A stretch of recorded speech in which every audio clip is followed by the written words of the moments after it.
Video iring-iringan kendaraan Komando Operasi Khusus atau Kopsus yang berhenti di dekat Markas Front Pembela Islam atau FPI menjadi perbincangan netizen.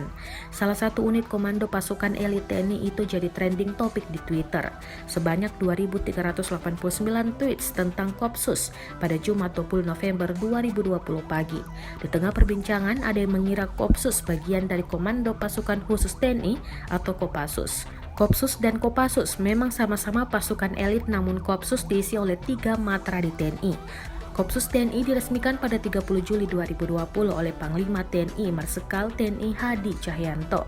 Kopsus TNI ini terdiri dari prajurit terpilih dari 3 pasukan khusus, yakni Sat Gultor 81 Kopassus, Sat Bravo 90 Paskas, dan Denjaka TNI AL.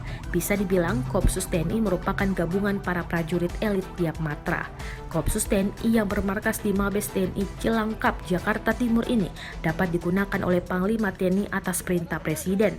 Satuan Gabungan Pasukan Elit TNI ini resmi dibentuk lewat Peraturan Presiden atau Perpres nomor 42 tahun 2019 tentang perubahan kedua atas Peraturan Presiden nomor 10 tahun 2010 tentang susunan organisasi Tentara Nasional Indonesia.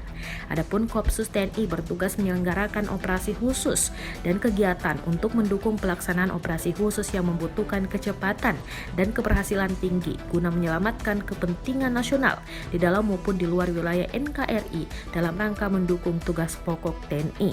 Kopsus sendiri nantinya akan diisi oleh pasukan khusus TNI dari 3 angkatan, yakni AD, AL, dan AU.